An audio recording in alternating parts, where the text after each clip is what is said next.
Hey, I'm Mack. Welcome back to my channel. As always, don't forget to like and subscribe and consider joining my Patreon for access to new videos told 24 hours early, as well as some Patreon exclusive content.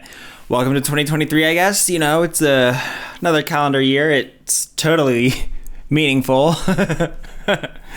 I would go into telling you about all the stuff that caused such delay in this video coming out, but you know what I say, excuses are like assholes. You know, everybody's got one, but Jose's is the only one I'm interested in. Yeah, you hear that, Jose? Get at me. All right, so we're gonna pick back up with where we left off with Dave Hollis and the magic mushrooms. You know, it's like Harry Potter and the Sorcerer's Stone, but it's not written by a transphobe. Jesus Christ. Wow. We're just starting off this year really, really great, you guys. We've gotten like 18 inches of snow in Draper, which is insane for the actual like Salt Lake Valley. Normally there's not that much snow down here in the urban area, but here it is. It's good. We need the water. Okay. So yeah, that's what we're gonna pick back up, and I'm just gonna make some quick summary points in case we have forgotten where we were on that. So they're talking about how they're beautiful sacred plants, which are actually fungi, and they're not plants, because fungi are as different from plants as we are from plants, okay? Plants do photosynthesis, fungi do not. Fungi digest things from their environment.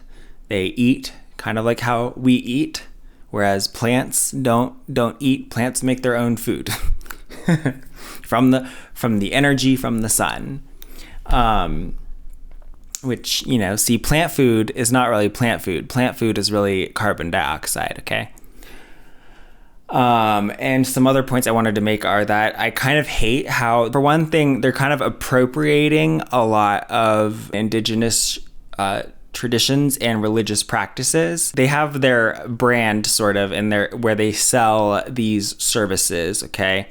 And it's called ZENCHRONICITY is their brand name. Yeah, I know. It's very much appropriation how they're taking these religious practices and then packaging them and selling them under their ZENCHRONICITY bullshit brand. I think that's gross. And furthermore, another problem that I have with them that I'd like to just restate here is they say that it doesn't have any side effects, which is a ridiculous thing to say, especially when it's widely known that magic mushrooms can, for one thing, they can have a lot of cardiac effects. They cause tachycardia. They can increase your blood pressure, which could be very dangerous if you have a pre-existing heart condition. I would think that if you are someone who is prone to anxiety or to panic, you could also be exacerbating that condition. And I feel like the complications arising from that are not something that these ladies are equipped to handle. So I kind of hate that. And I hate that they are suggesting that they would give these to children, which is something they're not approved to do, especially when we don't really know what the effects could be on someone who has their mind in such a formative state. And I also don't like that they're just recommending people to drive even while taking microdoses of these things, because you could get into a lot of trouble even if you're in an accident completely unrelated to the magic mushrooms that you're microdosing on. If you're in an accident, they're not really going to care whether it was related to that or not. They're just going to focus on the fact that you had magic mushrooms in your bloodstream. So that's probably not a great thing to be encouraging. Okay. Okay, so let's pick up, let's finish this thing off, you know, let's see how much rage I can handle. It's like when you look at history of like the indigenous people or Native Americans, you know, they used peyote, mescaline, whatever you want to call it, mushrooms, all of these things. And there wasn't addictions in their society until alcohol, which can be argued, destroyed their very culture, because when whiskey was traded to the Native Americans, they were doing anything for it because it's of addictive qualities. Yeah, so this is another thing that I feel like I could have articulated a little bit better about why this is still a racist attitude.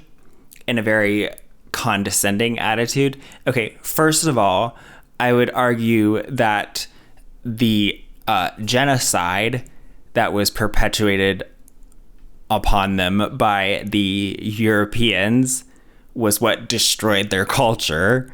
How about the smallpox that was brought over by the Europeans, and that was both unintentionally and also deliberately brought to them by the Europeans. I would say that and the other mechanisms of genocide was what destroyed their culture. Let's get one thing clear here.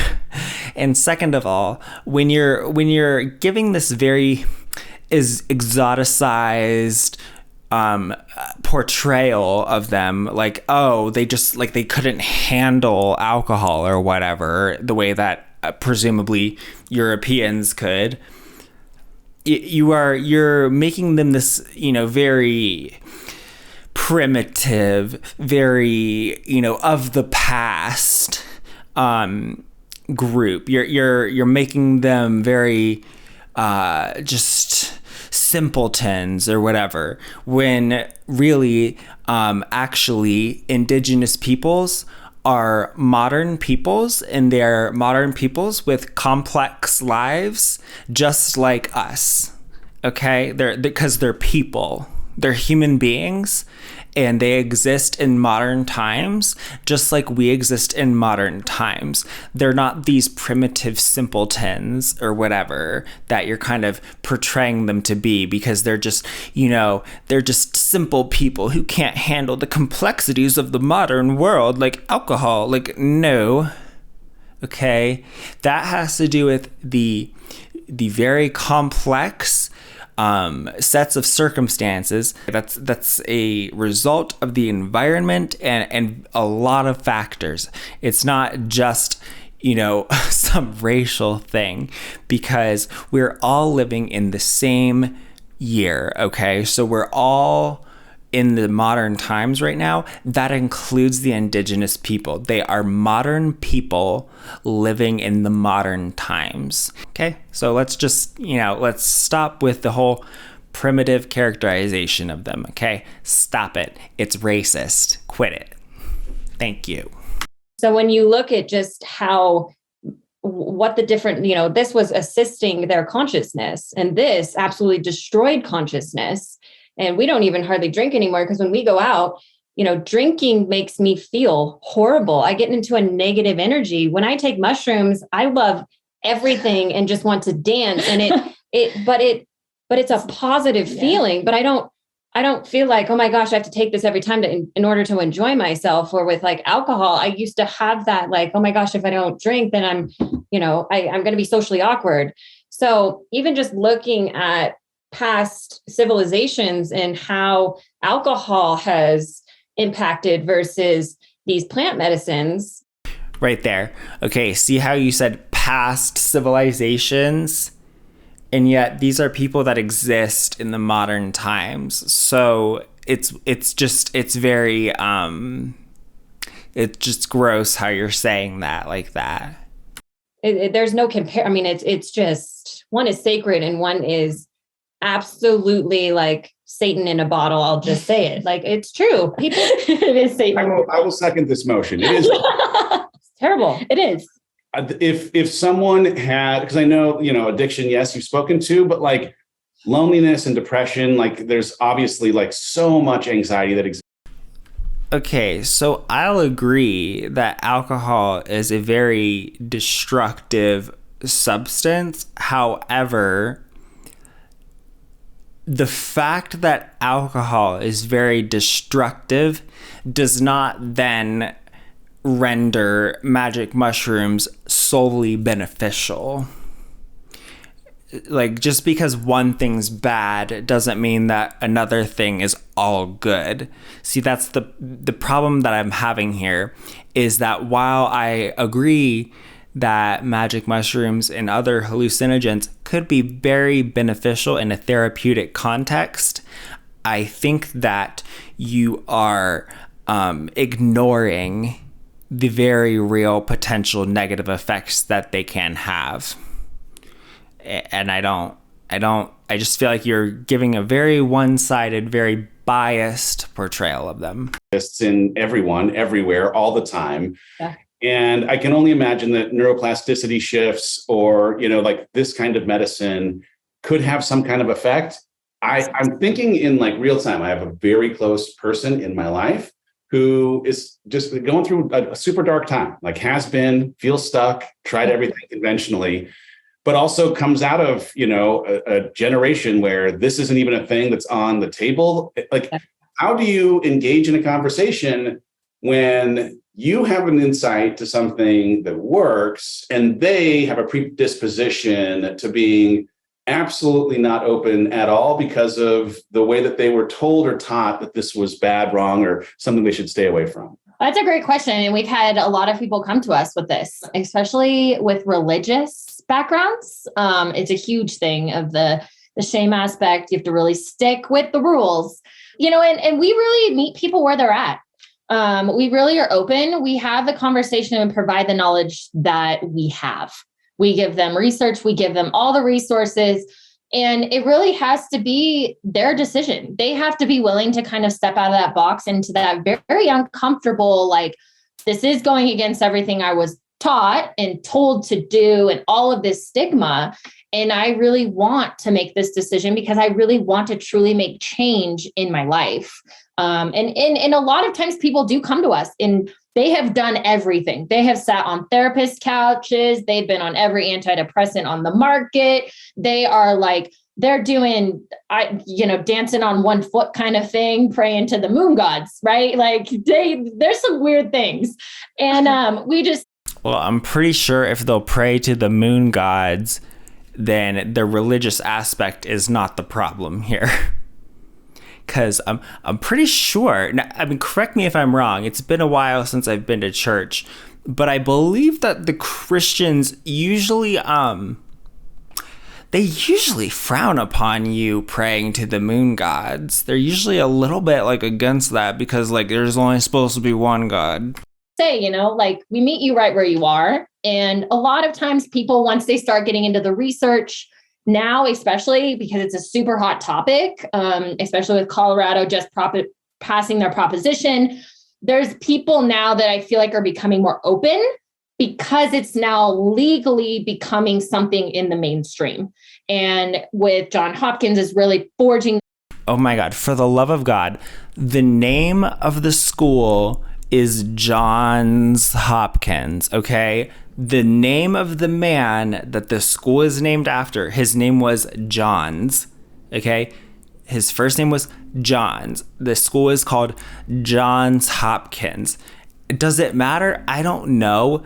I'm just saying, it makes me question how carefully you're reading any of this research if you don't even have the name of the school right. It is Johns Hopkins. The man was named Johns Hopkins. Okay. His first name had an S on the end.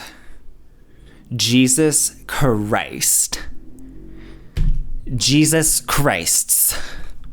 Way. I know Columbia just announced they're looking at opening a school, or a research center. We've got California, San Francisco area, so there's plenty of research, but we really, I think, just need. We've got California, San Francisco area. What do you, would you care to tell me which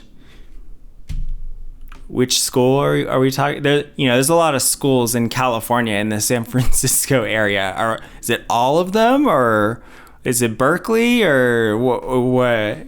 We got California, San Francisco area. What?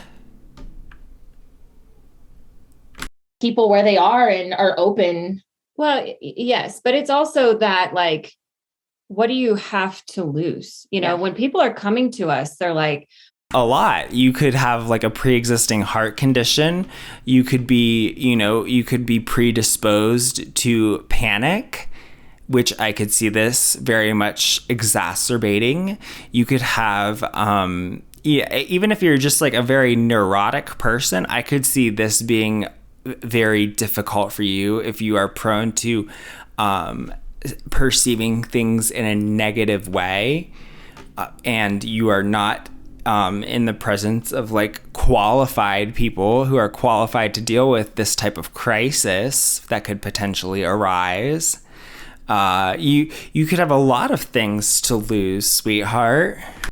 I have depression, I have anxiety, like I'm going through a dark time. I'm going through, you know, a death or this or that. And it's like, yeah. And honestly, I'm surprised that you're not even aware of the fact that the whole thing that they always talk about with hallucinogens is set and setting. And so if your set is a very dark place, do we see the problem here that could easily arise? If your set is a very dark place, it might not matter what the setting is.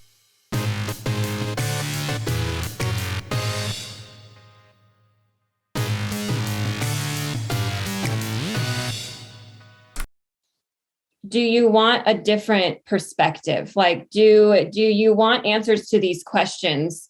Have you ever gotten into meditation? Because actually, the goal is meditation. Meditation, if you get into the higher realms, and we were just at a Joe Dispenza retreat, so I can vouch for this, you do not need psychedelics. Okay, well then why don't you just try meditating? I went to, I don't even know how many different dimensions during his retreat. And I came out of it at one point and I looked at my sister and I was like, nobody needs drugs. But I also got there because plant medicine helped me trust soul. It helped me. And that's why one of our questions are, do you believe in a power greater than yourself? And, most people that work with us say yes. And I'm like, what does your soul say?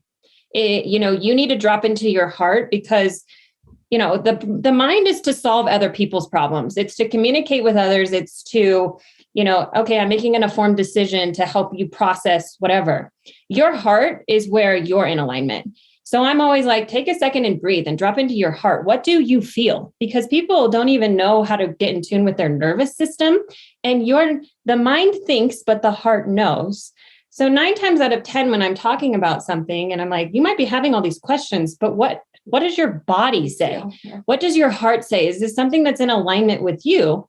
If not, that's perfectly fine. I suggest meditations and but people almost always come back and they're like, now that I've really thought about it, what do I have to lose?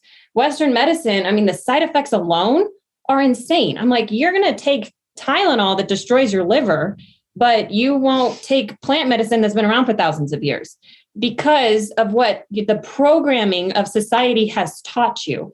Are you ready to step outside of what you have been taught into the unknown? Joe Dispenza's quote here, 99% we cannot see. 1% is what we know. So if you step into the 99%, you have a 99% success rate. So it's like taking that. What the fuck? I'm so lost.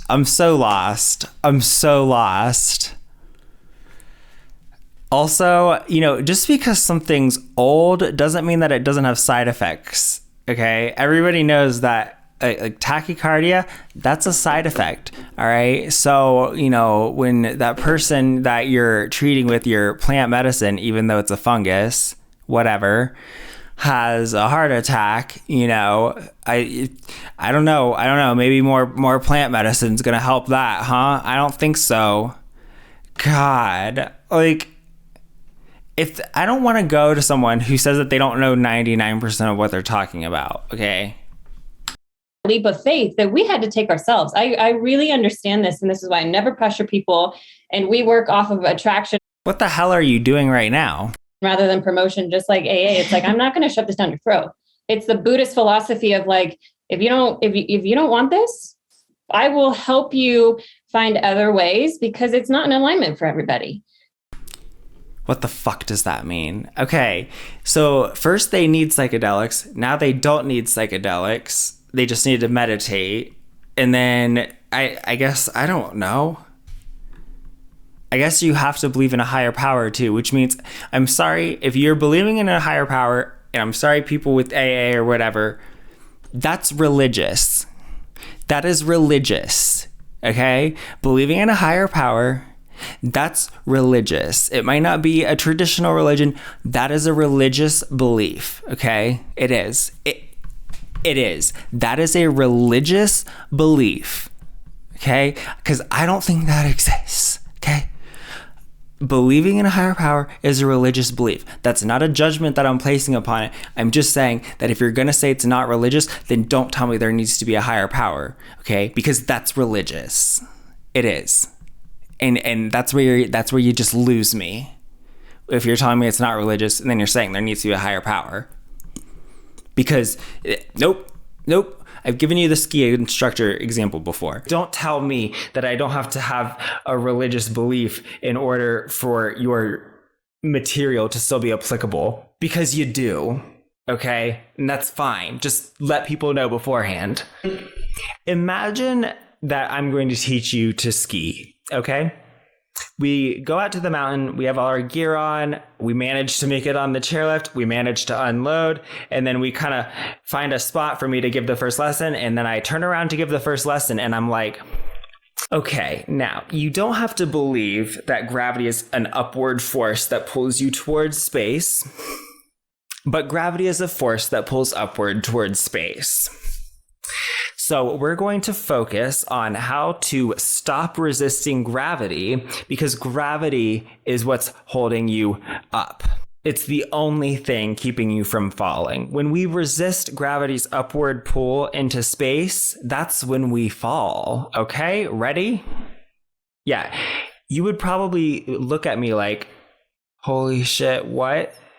And you probably would have been barely listening to me after the first sentence, because the idea that gravity is an upward force is fundamentally at odds with everything you have ever seen in your entire life. And my opening disclaimer of, well, you don't have to have my beliefs, doesn't change the fact that actually the entire discussion and all of the material that follows is premised on it. And to get any real value or any real applicability, you do have to share those beliefs. That drives me crazy. It's like it's false advertising. Okay, you're saying that it's not religious, then you're saying I gotta believe in a higher power. Well, what the fuck is that? Come on. And there's rape, hape. There's all sorts of things that are much less scary because they're nicotine based. I'm assuming that they don't call it rape in America or whatever, probably because I bet that's spelled the same as rape. Because that's a comfort zone for most people. That in some ways, that blew my freaking head off. Like that. Oh, okay. Well, I don't think I want to experience that then. I'd like my head to stay attached to my body. I will say with some very strong, that actually shifted me more because it was such it was an initiation by fire, because then I started throwing up, but it was a lot. But I thought it didn't have any side effects, but you threw up? That's a side effect. I would consider nausea and vomiting to be a side effect, along with hallucinations, okay? That's... and it blowing your head off, that's a side effect. Okay, vomiting is a side effect. How can you say that there's no side effects and yet you're talking about vomiting? Are you fucking kidding me? So like if I take like a Western medicine and I vomit, that's a side effect, but if I take magic mushrooms and I vomit, that's not a side effect? Explain that to me. Why is it a side effect for one thing and not a side effect for the other? Changed my life. I know that sounds like just horrible. It's like, oh my God, then you started throwing up, but it was profound. Sometimes. Oh, okay.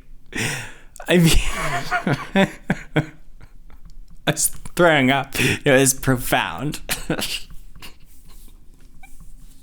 There's no side effects, though. There's no side effects. You just throw up.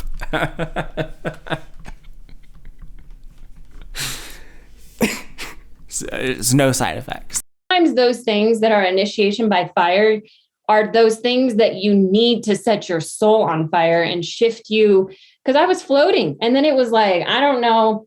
There's no side effects. whatever you believe, soul, higher power, just like no and no. Straight flattened me out. And it was like, you're a healer. What are you doing? Like, I mean, like in Dungeons and Dragons, you're a healer, like a cleric or something. Like, I mean, I can get behind that. Nobody needs drugs. Nobody needs psychedelics, but you need a trial by fire and you need to throw up and be floating. Okay. So you just need things. God damn it. You're sitting here floating around like, yeah, I'm a flight attendant. Like what's happening? And so we have those moments.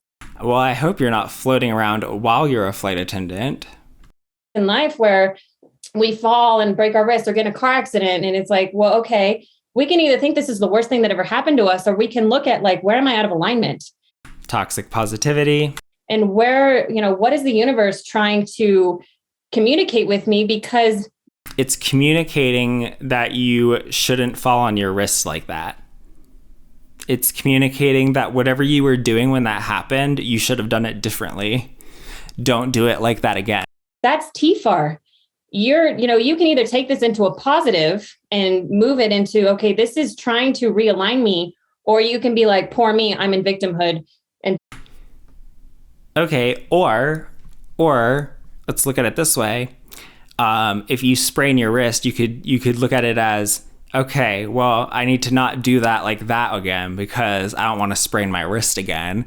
So, is there like some precaution that I should have taken beforehand? Or like, is there some sort of way that I should have been doing that differently? Should I have been like, watching my step or something? Or did I fall and like put my hand out a certain way that I don't need to do next time? Okay, not everything is like a super deep experience, okay? Sometimes you just fall and, that's just what happened and it hurts and it sucks and it's embarrassing. And, you just hopefully, don't do that again that way. But you might do it again because sometimes people are clumsy, okay? Especially if they're me. All right? Come on.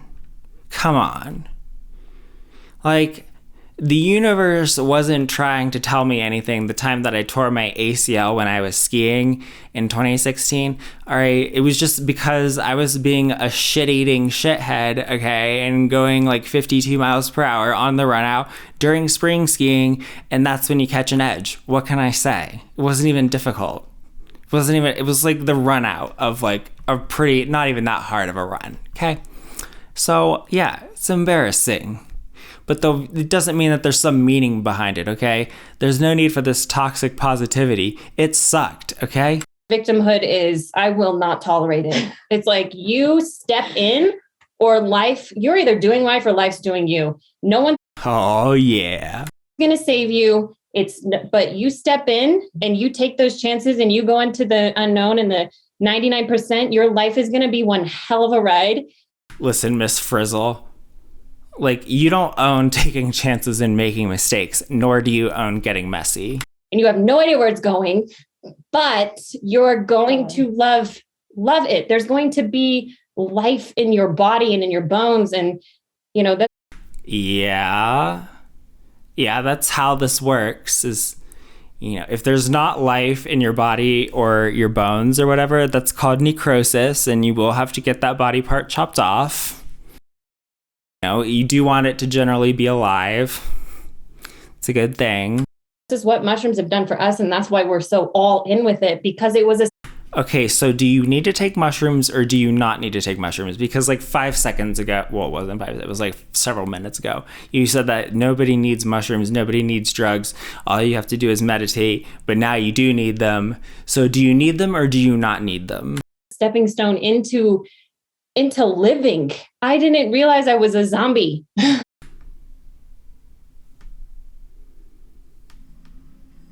Say what now? So I guess, if you a zombie, what is it? It's you can't go to bed dead and wake up alive, man. That shit would be redundant. Unless you a zombie. Damn! Hey, that's some plausible shit right there. You should blog about that. I'm gonna put that on MySpace. I was living other people's lives. I was believing their rules. And I was like, you know what? F this. I can make my own rules. Nobody's rules apply to you. That's what's so amazing. It's like, what life do you want to live? Be free. Fly. It's like getting kicked out of the nest. Like, more people need to just like, boo. Anyway. Well, yeah. See, now you're back to just sounding like every person who leaves like a relatively restrictive religion. It's like, oh, I can actually kind of just like do whatever I want. Like, yeah, you can. Welcome. I know it's like, it's kind of wild, huh? It's really not though. Like you do still need to think about what you're doing because there are other people around that you could be affecting. I think, Dave, when you mentioned about anxiety, anxiety only lives in the past or the future. Anxiety doesn't live in the present moment. Trust me, I can be very spoken like someone who does not have anxiety. Yeah, you should see me. Okay, I can be very anxious about the present. Trust me.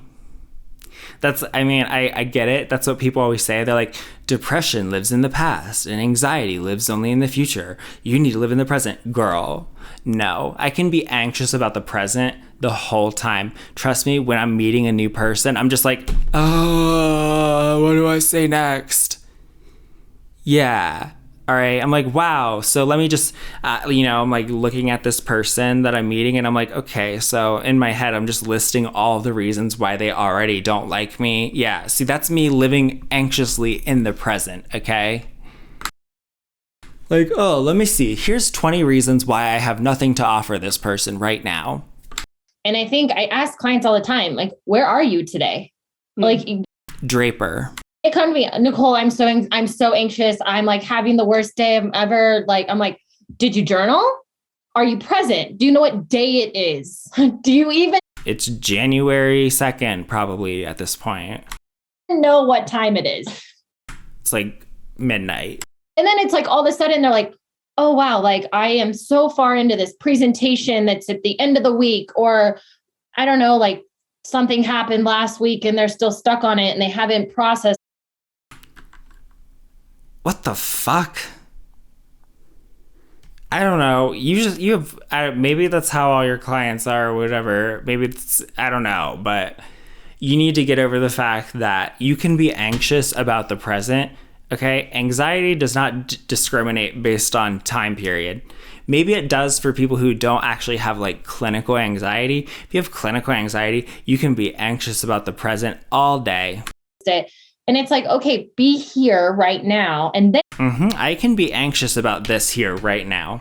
And how do you feel? And all of a sudden they're like, wow, I feel so much better. And I'm like, why would that make you feel better? That would just make me feel like, okay, shit, like I'm doing this wrong. Now I need to be anxious. Like, oh my God, like this video is going to be the worst video ever. I should just stop recording it right now. You see, like it's very good. Because anxiety only lives in the past or the future. Bullshit. Spoken like someone who doesn't have anxiety. Spoken like someone who doesn't have anxiety. Trust me, when you're in the situation, being in the present does not make anxiety go away. Being in the present, you're just like, okay, here's all the reasons why that person will never want to talk to me. This is going terribly. This is the worst thing that has ever happened. This is the dumbest anyone has ever looked. Like that. No, anxiety is very, very, very, very good at being right here with you, right here, right now in the present. Trust me. Okay. Maybe it's not for people who don't have clinical anxiety, but when you speak about it this way, it's kind of offensive, honestly, because you're sort of belittling and you are just being very dismissive of a very real condition when you're saying like, oh, well, that's just the past and the future. Girl, no, that's not how anxiety works at all. Okay. Especially, speak to someone who has panic disorder. Okay, like that's very much a present thing right there, where it's like, oh my God, I'm having a heart attack. I'm going to die right now. I'm having a heart attack. That's in the present. Okay, it's not like, oh, I'm going to have a heart attack next week. It's like, no, you're in it right there in the present and you're thinking like, oh my God, I'm having a heart attack. So stop pretending to understand things that you don't understand, and stop belittling people's very real conditions and very real struggles by saying, oh, well, that's just in the past, that's just in the future. No. Maybe it is if you don't have actual anxiety, because thinking of it that way, like, yeah, that's a very rational way to look at it, but that's not how anxiety is. It does not exist in the present moment. Yeah, it does. I mean, listening to you guys talk, you are like high on life, number one. They're high on shrooms, bro. We're not even on mushrooms. Yeah. See? We're so... No, I was going to make a very bad generalization of you must live in Colorado because you are like, there's like this, and I mean this in a good way, but there's like a hippie vibe. There is this like carefree, we are going to be aligned with who we truly are. Yeah. And I think, to be honest, like for some people, they're going to hear this and they're going to be like, what in the world? And I'm going to guess that it's only a thing that don't judge it until you try it, or like at least do life with some people who've had some real experience before you make too big a leap around it. I mean, like I've done acid before, and I thought it was like, for me personally, like I thought it was a very positive experience. But I don't think that there's all this like X, Y, and Z that you draw afterward. Like, it's like, no, like it's a hallucinogen, like you're hallucinating.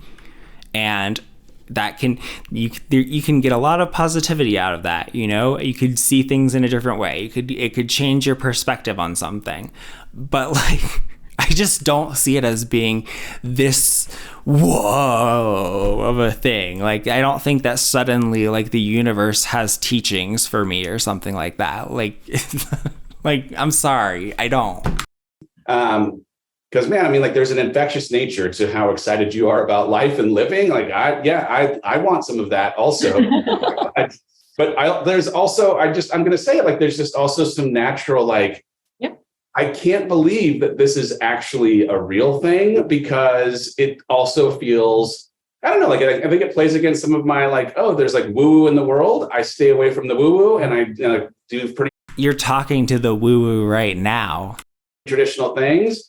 But there is, curiosity is like now higher because of having had this conversation than it was before, in part because of getting to see your energy in real life. I know Colorado previously decriminalized marijuana, but what was the bill around psychedelics?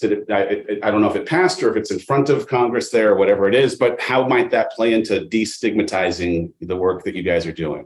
Okay, so this is a very exciting topic for us. So Proposition 122 was formally passed. We voted on it, and a very small portion it went through. We are setting the precedents here in Colorado. As per usual, we like go big because that's what we do. Coloradoans, it must be our energy, right? And so just like marijuana, we went for it. We decriminalized and legalized at the exact same time. And so Colorado had decriminalized only in Denver for psilocybin use and the beginning of trial ketamine. This happened in 2020. This year, we passed legalizing it statewide and decriminalizing it statewide. It is the biggest psilocybin, along with other therapeutic drugs, that the United States has ever passed. So we're on the forefront of this, which is amazing because it's going to give a lot of people a lot of alternative options, especially opening the gateway to more research. Careful when you use the word gateway like that. If you're having the political goals that you're having, I wouldn't use the word gateway. Very research-based, logical, linear human. I can get very emotional about things when it comes to the research. I need the data. And I think a lot of people are kind of like that when it's starting to question psilocybin and these therapies, because I used to be very much Western medicine. I, before COVID, had gotten into nursing school. I was going to go back to school. I wanted to be a midwife with like a Western holistic approach. I was in the job I was working, I was seeing a lot of trauma with women. And I was like, I can't, I need to change it somehow. And I really did believe in Western medicine. I still think that Western medicine has its place, especially for catastrophic events. I know it has saved my life, having had an emergency surgery in college, that I would have died if I didn't have Western medicine. So for, the aspect of giving people an option to also look at this is really what Proposition 122 has done in Colorado. And it's so amazing because now a lot of the universities now can get funding. Now we can really jump in because now Oregon also did this in 2022. Everything will be legal for opening January 1st, 2024. We were just up there actually last week, and we're in Bend, and there are already stuff coming up. There's dispensaries getting ready to pop up. There's healing centers. So it's really like we're on the forefront of this new medicine. And it's really, I think like I said, it's really going to open the door. I think it's a very weird false dichotomy that they're drawing between quote unquote Western medicine and this shit. Because like, who do you think is doing the research on this? It's Western medicine. Like, do you think that Johns Hopkins doesn't also do quote unquote Western medicine? Like, what the fuck? Like, just be you're sort of acting like Western medicine, quote unquote, is what made these things illegal, but it's not. That's the legal system that made them illegal. The quote unquote Western medicine community wanted these things to be legal and controlled so that they could be used therapeutically. Like, they recommended allowing the therapeutic use of these substances, but it was the justice system that overruled it and made them illegal. The Western medicine didn't have anything to do with that. It was made illegal over their recommendations. To remove this stigma of like, oh, it's kind of taboo. It's kind of woo-woo. I have to go work with a shaman. Like, I have to go to Peru. You don't have to go work with a shaman or go to Peru, which I would highly recommend that you don't travel to Peru right now. There's a bit of a political and, militaristic thing going on there right now. So maybe just, leave them alone for a second. Maybe don't travel there right now. I know you're absolutely desperate to appropriate more of their, religious practices so that you can sell them to people here, for money under your ZENCHRONICITY brand. But, I'm sure your cultural appropriation can wait.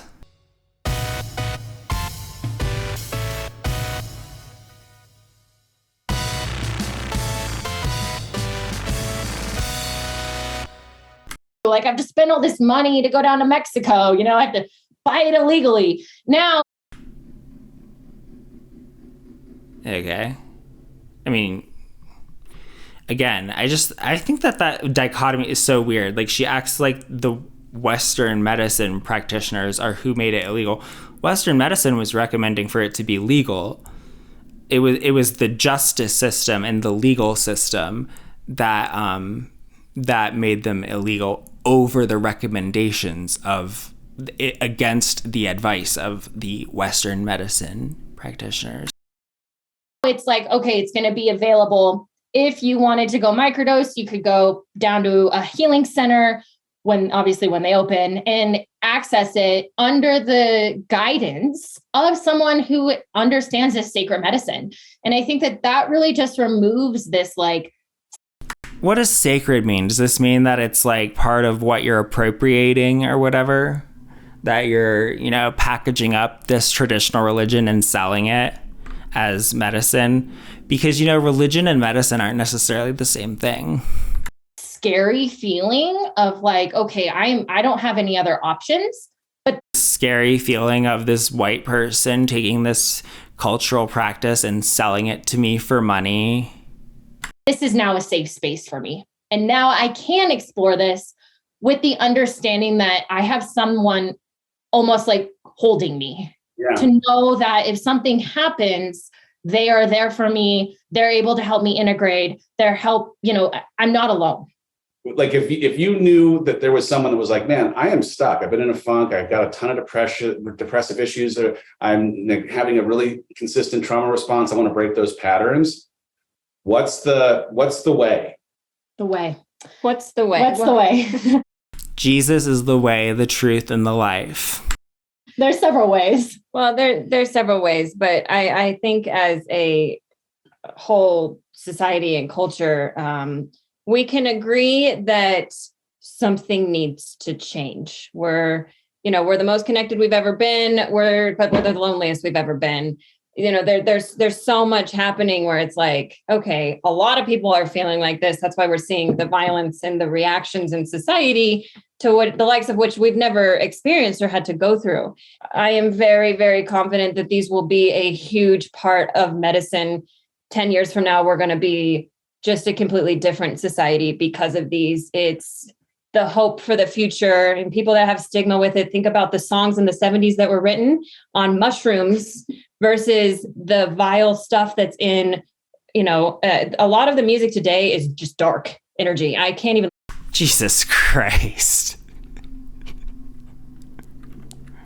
Really? Is this what you're going with? Is this where you're going with it? Really? For the love of God. Kids these days. There's a lot of positive music too, Listen to it. But if you go back to like the 70s and yeah, there was just no dark music in the 70s. There's just none at all. Like all the music in the 70s was completely positive and just like super positive. There was just no negative music at all in the 70s. There's just like none. Okay. So like, I don't know what you're talking about. When people are on mushrooms, there's a loving energy, a frequency, everything's frequency. Do you understand that people, especially musicians, still do mushrooms today?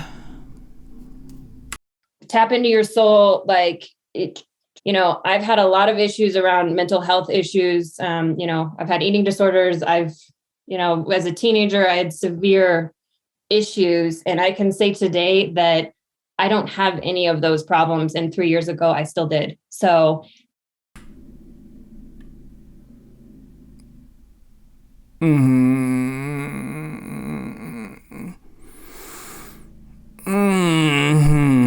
Sample size 1. Today I'm an embodied whole person, and my story is how I get to guide other people. So if you're in a very, very dark because you got through something doesn't mean you can guide other people. Place, just know that there's light at the end of the tunnel, and that story is going to and it might be a train, be a gift for somebody else. And don't give up. Like there's answers out there, and they're coming more and more every day. And we're going to see a huge change in the mental health world. Like it's coming. If not, I will push it myself. I will do it myself. I don't care. I believe in that this much. And our whole heart and soul is in here and in this. And we hope that people try it. And I think another thing too, Dave, is if people really want to try this, I would tell them, commit to a coach. Spend the money and commit to a coach, because spend the money. See, appropriation. That's just what we're doing here. You can absolutely microdose by yourself. And we have people come to us all the time. I've been microdosing for 5 months every day. And we're like, whoa, time out. What's happening? And they're like, I can't sleep. I'm this. I thought there were no side effects. I'm that. And I'm like, oh, your neuroplasticity is really squishy. We need to like solidify it and like get it back to where it needs to be. And we need to. Oh, okay. See, I thought there were no side effects. So I guess there's side effects then. Restart. So, but working with a coach really helps you set an intention and recreate positive habits in your life. Also, they keep you like on your shit. Like you have to show up, they keep you accountable. And when there's someone else keeping you accountable, you're usually more likely to be successful. Yeah. Do I need to talk about why this is garbage right now? We also highly recommend getting a coach if you're trying to come off any SSRIs, anything that is addictive pharmaceutically. SSRIs are not addictive. Work with your doctor and work. Okay, there you go. Good.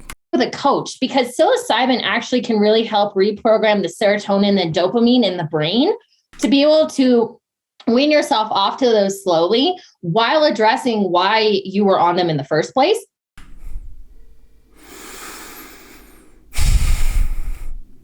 No comment. Simultaneously, and really working with a medical professional. We have doctors all the time we work with clients who've come to us and we're chatting with their doctor and they're like, hey, X, Y, and Z. And we've seen massive results. Wow, it's so surprising that Western medicine practitioners would be willing to work with you. It's almost like they work with you based on evidence. When there's evidence for a treatment, they are cool with trying it. It's just they weren't allowed to try that before because it was illegal, okay? And they could lose their license. That's why, okay? It wasn't their idea to make those things illegal. It was the criminal justice system that made it illegal. And that was despite the recommendations that it should be legal.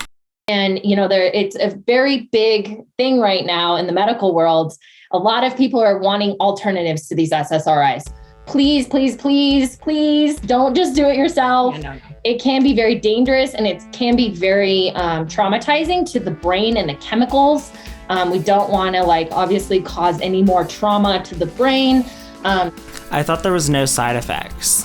So, please talk to a medical professional if you're going to start doing weaning yourself off of any medical pharmaceutical. Yeah. Megan and Nicole, this has been so interesting, so informative. You answered so I wouldn't say it was informative. many good questions. The stigma. Dave's talking, so that's where we note that it's just over, and because he's just gonna go round and round and round and round. Wow, those ladies are so frustrating. I am all for these things as a treatment, but I don't see why we need to involve these woo-woo practitioners in it, okay? And I don't like how they conflate Western medicine with the criminal justice system, okay? The criminal justice system is very different. The DEA is not a medical organization. The DEA is police. The DEA is a police organization. They're a criminal justice system. Okay, I don't know how else to express that. They're not there's the FDA, which does things based on medical evidence. Okay, the DEA is police.